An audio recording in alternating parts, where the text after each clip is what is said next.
They say some hotel rooms never forget. Room 1046 at the President Hotel in Kansas City is one of them.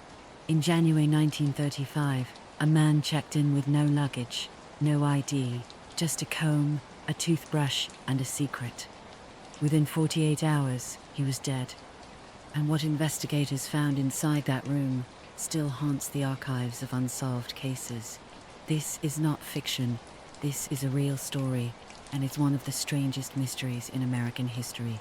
Welcome to the darkness. Subscribe if you dare. Let's begin. It was a cold January afternoon in 1935 when a man walked into the President Hotel in Kansas City. He gave his name as Roland T. Owen. He had no luggage, no ID, no companion, just a comb, a toothbrush, and a quiet, unsettling demeanor. He requested an interior room, one without windows, room 1046. The bellboy who escorted him up noted something strange. Owen seemed tense. He gripped his coat tightly, avoided eye contact, and spoke in short, clipped sentences. When asked if he needed help with his things, Owen declined. "I can manage," he said. But there was nothing to manage. No suitcase, no briefcase, just silence. The next morning, the maid entered room 1046 to clean. Owen was sitting in the dark, fully dressed. The blinds were drawn, the lights were off. He asked her to leave them that way. She noticed something else, a note on the desk. It read, "Don, I'll be back in 15 minutes. Wait." Who was Don? Why was Owen writing notes instead of speaking? Later that day, she returned. Owen was still in the room, still dressed, still sitting in the dark.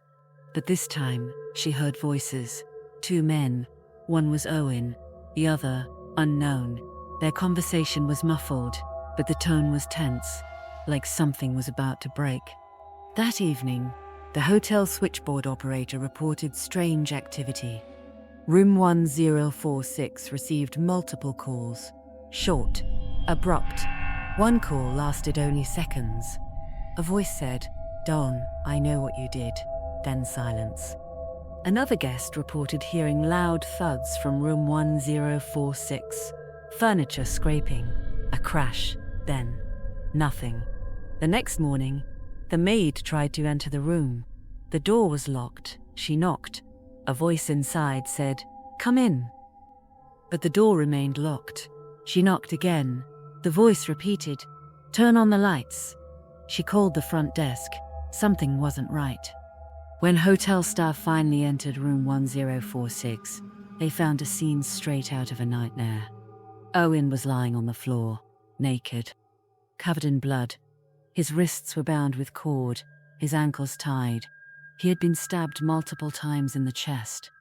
Blood was smeared across the walls, the bed, the bathroom tiles, but the door was locked from the inside. Owen was still alive, barely. When asked what happened, he whispered, "I fell." He refused to name his attacker. Hours later, he died in the hospital. The name Roland T. Owen was fake. No one knew who he really was. Investigators searched for clues. They found fingerprints on the phone, on the glass, on the door handle, but none matched Owen. A woman came forward, claiming to be his mother. She said his real name was Artemis Ogletree, that he had left home to see the world, but she hadn't heard from her in months. Then came the strangest twist. Months after his death, a funeral home received an anonymous call. The caller paid for Owen's burial, sent money, sent flowers. The card read, "Love forever, Louise." No one ever found Louise. No one ever identified Don, and no one ever solved the case. The President Hotel still stands.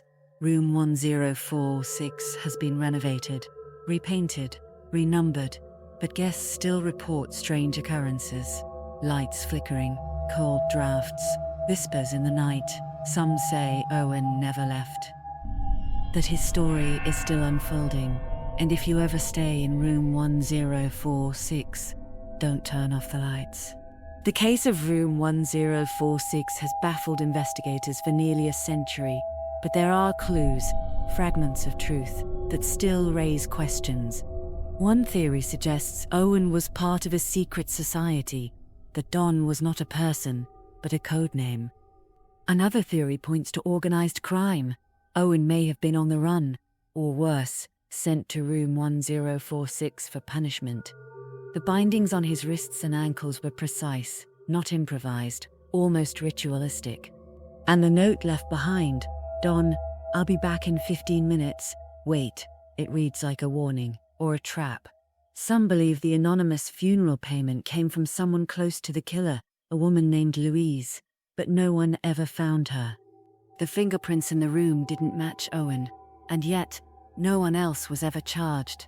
The hotel staff who found him described the scene as controlled chaos, blood everywhere, but no signs of forced entry. Was Owen lured there? Was he hiding from someone, or was room 1046 chosen for him by someone who knew exactly what would happen? The man who called himself Roland T. Owen was never truly identified. His killer was never caught, and room 1046 still stands. Some say they hear whispers, others feel cold drafts, even when the windows are sealed. But the strangest part? Someone paid for his funeral and said he got what he deserved. If you want more true horror stories like this, hit like, subscribe, and turn on the bell. Until next time, sleep with the lights on.